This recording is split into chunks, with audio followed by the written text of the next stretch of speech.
বন্ধুসকল 2019 আধাখিনি গ'ল মাজত 2020 আছে 2021 আকৌ আহিল বিধানসভাৰ নিৰ্বাচন ইতিমধ্যে দেশৰ নিৰ্বাচন হৈ গ'ল নতুন চৰকাৰ হ'ল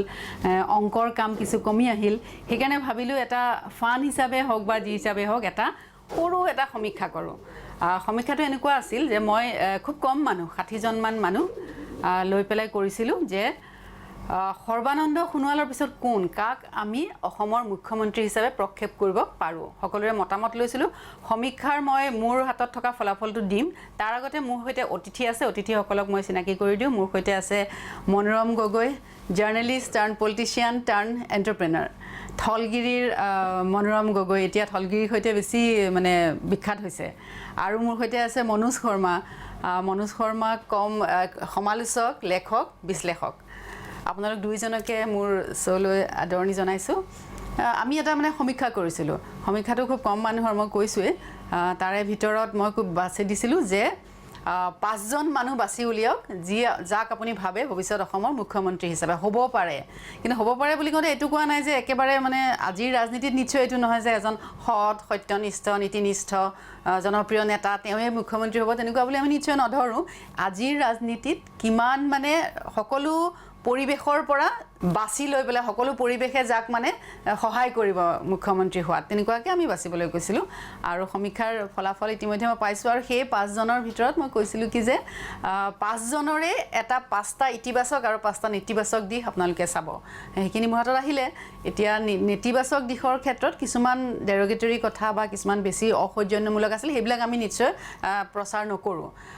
এতিয়া তাৰ পিছত মই আপোনালোকক সুধিম যে আপোনালোকৰ দৃষ্টিত সেই 5 জন কোন হ'ব পাৰে হেতু মই সুধিম এতিয়া প্ৰথমতে মোৰ সমীক্ষাই কোৱা ফলাফলখিনি মই আপোনালোকক দি লওঁ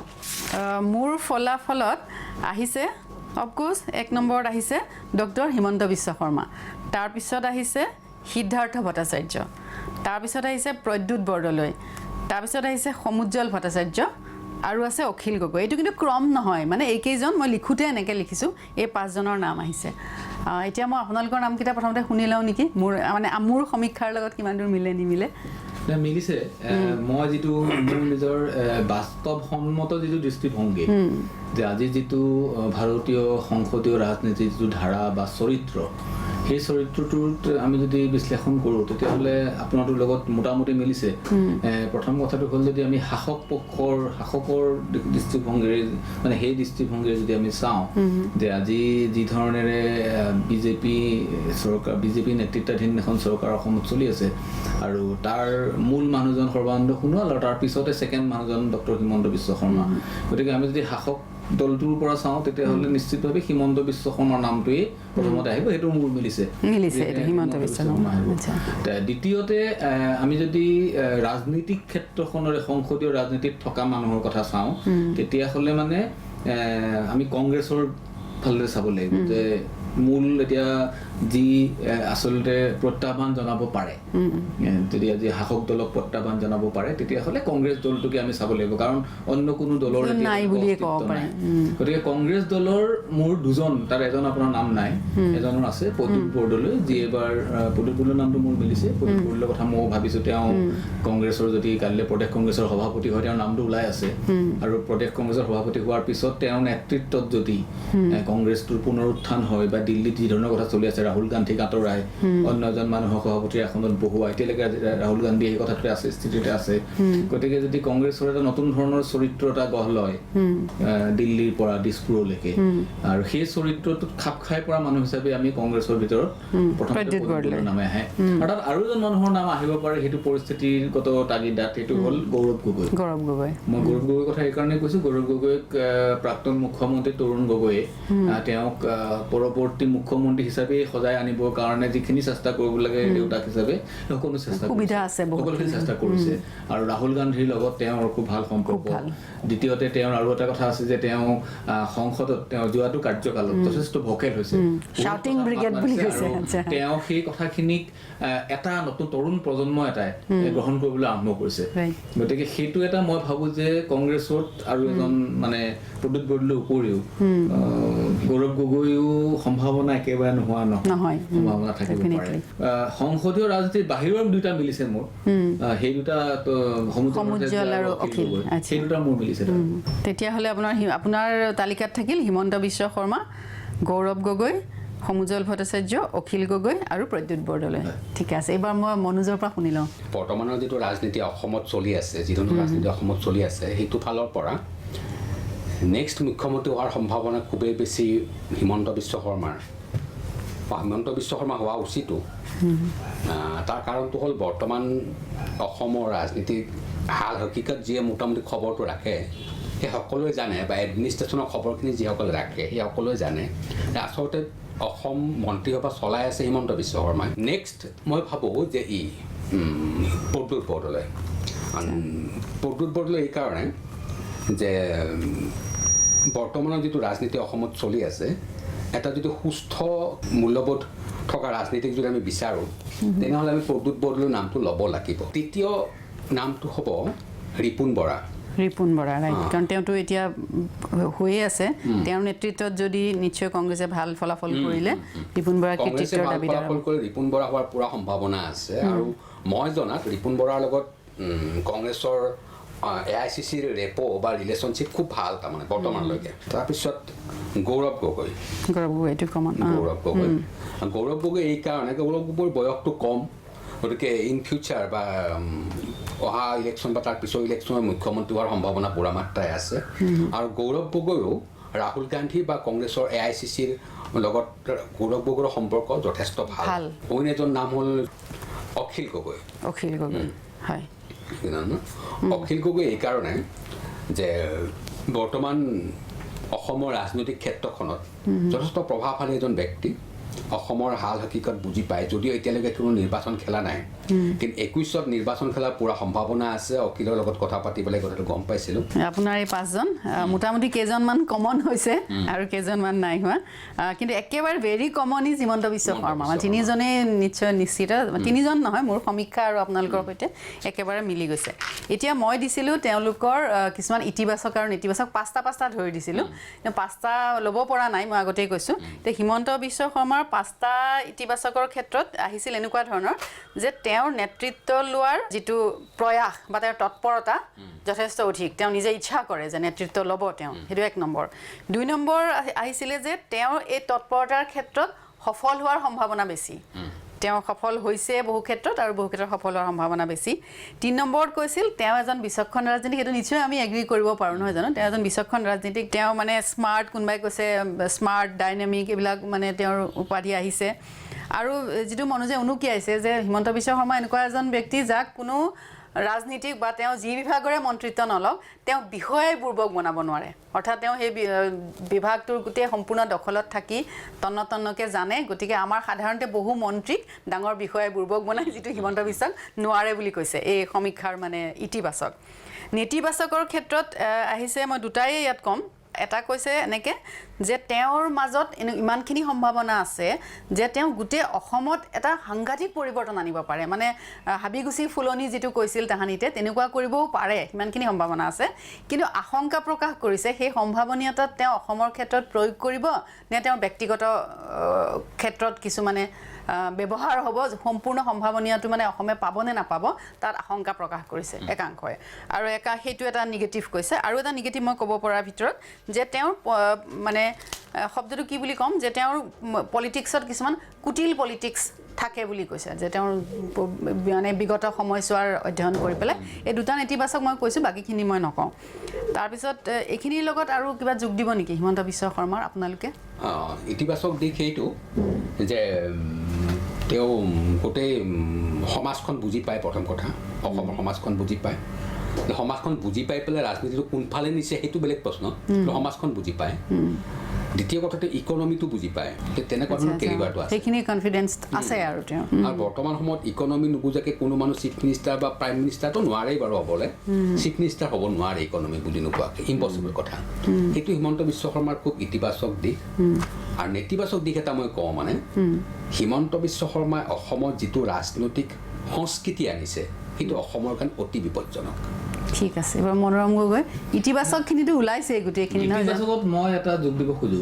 সেইটো যোগ দিব খোজো যে এতিয়া আপুনি যদি ভাৰতীয় ৰাজনীতিৰ প্ৰেক্ষাপটটো চায় মানে ভাৰতীয় ভোটাৰৰ মানসিকতা যদি চায় তেতিয়াহ'লে আমাৰ সংখ্যাগৰিষ্ঠ ভোটাৰে আগ্ৰাসী চৰিত্ৰৰ ৰাজনীতিকক পচন্দ কৰে যি প্ৰতিটো ক্ষেত্ৰত আগ্ৰাসী কোনো ধৰণৰ মানে এইটো কি কয় মানে পেছিভনেছ নাথাকে কোনো ক্ষেত্ৰতে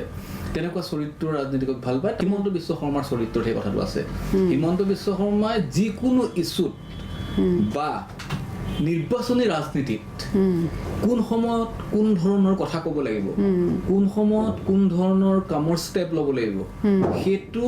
মই আজিৰ যিটো মানে এই যিটো জেনেৰেশ্যন বা প্ৰজন্মৰ ৰাজনীতিকক কাকো দেখা নাই সেইকাৰণে national media Chanakya from north east বুলি কৈছে গতিকে তেওঁ সেই কথাটো আটাইতকৈ তেওঁৰ কাৰণে পজিটিভ দিশ বুলি ভাবোঁ যে প্ৰতিটো আগ্ৰাসী সিদ্ধাৰ্থ ভট্টাচাৰ্যৰ ক্ষেত্ৰত আপোনাৰ ইতিবাচক ইতিবাচক মই পোৱা কিটাৰ ভিতৰত মই কৈ লৈছোঁ আপুনিতো ভবাই নাই নাম অহাই নাই এইখন মোৰ তালিকাতে আহিছে অকল সিদ্ধাৰ্থ ভট্টাচাৰ্য তেওঁলোকে কৈছে যে তেওঁ সুশিক্ষিত আৰু তেওঁ গৌৰী শংকৰ ভট্টাচাৰ্যৰ ল'ৰা তেওঁৰ মানে দুৰ্নীতিৰ আৰু এটা সিদ্ধাৰ্থ ভট্টাচাৰ্য কৈছে তেওঁ এতিয়ালৈকে অৱশ্যে তেওঁ কম দিনে আছে তেওঁ দুৰ্নীতিৰ অভিযোগ নাই সেইটো এটা ইতিবাচক কৈছে আৰু নেতিবাচকত এটা কৈছে যে তেওঁ তুলনামূলকভাৱে তেওঁ জনপ্ৰিয় নহয় বুলি কৈছে আৰু তেওঁ কিছু ক্ষেত্ৰত তেওঁৰ বডি লেংগুৱেজটো কিছু কঠোৰ বুলি কৈছে এইখিনি হ'ল সিদ্ধাৰ্থ ভট্টাচাৰ্য আপোনালোকৰ তাত তেওঁৰ নাম নাই প্ৰদ্যুৎ বৰদলৈলৈ আহোঁ প্ৰদ্যুৎ বৰদলৈৰ ইতিবাচক মই ক'ব পৰা কেইটাৰ ভিতৰত আহিছে যে তেওঁ উচ্চ শিক্ষিত তেওঁৰ বাগ্মিতা আছে কথা ভালকৈ কয় তাৰপিছত তেওঁ অভিজ্ঞ বুলি কৈছে আৰু তেওঁৰ ক্ষেত্ৰতো কৈছে যে পোনে পোনে কাগজে পত্ৰই তেওঁৰ বিৰুদ্ধে কোনো ধৰণৰ দুৰ্নীতিৰ অভিযোগ নাই যদিও কোনোবাই উল্লেখ কৰে ক'ৰবাত কিন্তু প্ৰত্যক্ষভাৱে তেওঁৰ দুৰ্নীতিৰ অভিযোগ নাই শিক্ষিত আৰু এটা তেওঁৰ ক্ষেত্ৰত কৈছিল যে তেওঁ বিভাগটোৰ ক্ষেত্ৰত যদিও প্ৰথমতে আন্ধাৰৰ ৰজা ইত্যাদিৰে তেওঁ অলপ জটিল বিভাগ এটাত আছিল কিন্তু পিছলৈ তেওঁ বিভাগটো চম্ভালি লৈছিল এইখিনি হ'ল ইতিবাচক আৰু নেতিবাচকৰ ক্ষেত্ৰত কৈছে যে তেওঁৰ পাব্লিক ৰিলেশ্যন কম বুলি কৈছে আৰু হাই কমাণ্ডৰ পৰা তেওঁ ইমান পৃষ্ঠপোষকতা নাপায় বুলি কৈছে মোৰ সমীক্ষাৰ মানে এইখিনি কথা প্ৰদ্যুৎ বৰদলৈতো আপোনালোকৰো আছে আপোনালোক একমত নহয় জানো নাই মই এই কথাটো ক'ব খোজো প্ৰদ্যুৎ বৰদলৈ ইতিবাচক দিশৰ ক্ষেত্ৰত ক'ব খোজো প্ৰদ্যুৎ বৰদলৈৰ মানুহৰ লগত যেতিয়া আপুনি ব্যৱহাৰ কথা পাতে তেতিয়া ব্যৱহাৰ বিৰাট ভাল কিন্তু নেতিবাচক ইয়াত সঠিকভাৱে কৈছে যে তেওঁ নিজৰ সমষ্টিৰ মানুহৰ লগতে তৃণমূল পৰ্যায়ত সম্পৰ্ক নাৰাখে তৃণমূল পৰ্যায়ৰ মানুহৰ মনৰ খবৰ নাৰাখে সেইটো নেতিবাচকত আমি নিশ্চয় জনসংযোগটো খুব কম জনসংযোগ কম সমুজ্জ্বল ভট্টাচাৰ্য আহিল সমুজ্জ্বল ভট্টাচাৰ্য আপোনালোকৰো আহিছে আহিছে সমুজ্জ্বল ভট্টাচাৰ্যৰ ইতিবাচকৰ ক্ষেত্ৰত মনোজে লোৱা নাই জাতীয় ইছ্যুবিলাক মানে সমুজ্জ্বল ভট্টাচাৰ্য এইকাৰণে আহিছে মই যে আপুনি মোক ক'লে যেতিয়া যে 5জন এনেকে নাম ভাবিব লাগে তেতিয়া মোৰ মানে সংসদীয় ৰাজনীতিৰ বাহিৰত ৰাজনীতি কৰি থকা দুজন মানুহৰ নাম মনলৈ আহিছিলে যি দুজন আজিৰ জাতীয় জীৱনত জাতীয় সমস্যাক লৈ কথা পাতি থকা এজন অখিল গগৈ এজন সমুজ্জ্বল ভট্টাচাৰ্য সেইটো মোৰ সমীক্ষাটো কৈছে সেই কথাটো মই নিজে সেই দৃষ্টিভংগীৰ পৰা লৈছোঁ কিন্তু সমুজ্জ্বল ভট্টাচাৰ্যৰ পজিটিভ বুলি ক'লে মানে তেওঁ জাতীয় সমস্যাবিলাকত মাত মাতিছে কিন্তু তেওঁৰ নেতিবাচক দিশ বুলি ক'লে মানে তেওঁ জাতীয় সমস্যাবিলাক মাতে সমাধানৰ সূত্ৰটো তেওঁ কোনোদিনে উলিয়াই দিব নোৱাৰে আৰু তেওঁ দীৰ্ঘ সময় ধৰি আচুত থকাটো এটা মানে নেতিবাচকৰ ভিতৰত আহিছে আৰু মনোজৰটো অহাই নাই সমুজ্জ্বল ভট্টাচাৰ্য নহয় জানো তেতিয়াহ'লে অখিল গগৈ দুইজনৰে আছে কিন্তু অখিল গগৈ কওক অখিল গগৈ চাওক অখিল গগৈ মই এটা সময়ত আপুনি ৰাজনীতিত আছিলোঁ মই এটা সময়ত আপুনি জানে যে মই এটা সময়ত নিৰ্বাচনটো থিয় হৈছিলোঁ তেতিয়া সেই নিৰ্বাচনটোত অখিল গগৈ মানে এৰেষ্ট হৈছিলে এৰেষ্ট হোৱাৰ পাছত নিৰ্বাচনৰ আগে আগে তেওঁক হয়তো 13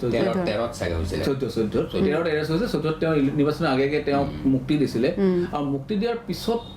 এনেকুৱা এটা অৱস্থা আহিলে যে তেওঁ এখন নিৰ্বাচনৰ আগে আগে এখন লিষ্ট গাই দিলে টিভিৰ সন্মুখত ভোট দিব লাগে বুলি কাক ভোট দিব লাগিব ৰাইজে কাক ভোট দিব নালাগে গতিকে তেওঁ তেতিয়া তেওঁৰ যিহেতু ৰাজনৈতিক বক্তব্য নিৰ্বাচনৰ প্ৰাক মুহূৰ্তত আছিলে মই ভাবো এইটো অকাল পক্ক আৰু ৰাজনৈতিকভাৱে তেওঁ সেইটো আত্মহত্যা আছিলে তাৰমানে তাতে তেওঁৰ ৰাজনৈতিক অপৰিপক্কতাটো তেওঁৰ ইতিবাচক দিশৰ মূল কথাটো আছিলে তেওঁ এটা সময় সঁচাকৈ গ্ৰাছৰুট লেভেলত গৈ তৃণমূল পৰ্যায়ত গৈ সংগঠন কৰিছিলে বহুত মানুহ উলিয়াই সংগঠন কৰিছিলে আৰু তেওঁৰো এটা মই দেখিছিলোঁ যিটো মই হিমন্ত বিশ্ব শৰ্মাৰ ক্ষেত্ৰত ক'লো তেওঁ আগ্ৰাসী এটা ৰাজনৈতিক দৃষ্টিভংগী আছে যিকোনো এটা সমস্যাৰ যি সময়ত মাত মাতিব লাগে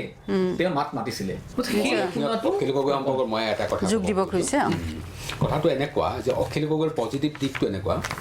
যে অসমত যি ধৰণৰ ৰাজনৈতিক সংস্কৃতি বা ৰাজনৈতিক কুচকাৱাজৰ ক্ষেত্ৰত আমাৰ মানুহ অভ্যস্ত অখিল গগৈ সেই ৰাজনৈতিক কুচকাৱাজবোৰ সলনি কৰি দিছে এটা নতুন ধৰণৰ ৰাজনৈতিক বাতাবৰণ নতুন ধৰণৰ ৰাজনৈতিক এক্সাৰচাইজ এটা অনুশীলন কিছুমান অখিল গগৈ অসমত আনিছে যিটো মাছ লেভেলত মানুহে সেইটো দেখিছে বহুতে সংগ্ৰামী ৰাজনীতিৰ মাজেৰে কিন্তু এটা নেতিবাচক দিশ মই অখিলৰ ক্ষেত্ৰত কওঁ মানে অভিজ্ঞতাৰ পৰা যে অখিল গগৈ কিন্তু ৰাজনৈতিক ক্ষেত্ৰখনত খুব কনফিউজড মানুহ তাৰমানে আজিও চিয়'ৰ নহয় যে ইলেকশ্যনত যাব নে নাযাব নে সংগ্ৰামী ৰাজনীতিটো কেনেকৈ যাব সংগ্ৰামী ৰাজনীতিটোৰ জৰিয়তে অসমৰ মুক্তি হ'ব এইটো অল ইণ্ডিয়াত বস্তু নোহোৱাকৈ অকল অসমত কেনেকৈ হ'ব এই কথাবিলাক সম্পৰ্কে অখিল কিন্তু খুব কনফিউজ এতিয়া মানে এইটো হাই টাইম যে যিকেইজন অৰাজনৈতিক ব্যক্তিৰ প্ৰসংগ ইয়াত আহিছে তেওঁলোকৰ এইটো সিদ্ধান্ত লোৱাৰ সময় নহয় ৰাজনৈতিক ব্যক্তিয়ে এতিয়া আমি এখন তালিকা এই সমীক্ষাৰ পৰা যুগুতালো নিশ্চয় দৰ্শকসকল যিসকলে চাই আছে তেওঁলোকৰ মনলৈ আৰু তেনেকুৱা ব্যক্তি আহিব পাৰে যাক আপুনি মুখ্যমন্ত্ৰী হিচাপে প্ৰক্ষেপ কৰিব পাৰে কাৰণ আমাৰ সমীক্ষা অতি কম 60জন মানুহৰ ভিতৰত কেৱল কৰা হৈছিল আপোনালোকৰ মনলৈ যদি আহে তেনেহ'লে নিশ্চয় জনাব আমাক আমি আকৌ এটা সংযোজন কৰিব পাৰিম আজিৰ এই অনুষ্ঠানত অংশগ্ৰহণ কৰাৰ কাৰণে মনোৰম গগৈ মনোজ শৰ্মা আপোনালোকক ধন্যবাদ জনাইছোঁ আৰু দৰ্শকসকল যদি আপোনালোকে ভাল পাইছে তেনেহ'লে এই চেনেলটো ছাবস্ক্ৰাইব কৰিব আৰু বেল আইকন ক্লিক কৰি আপোনালোকে নটিফিকেশ্যন পাব বুলি আশা কৰিলোঁ নমস্কাৰ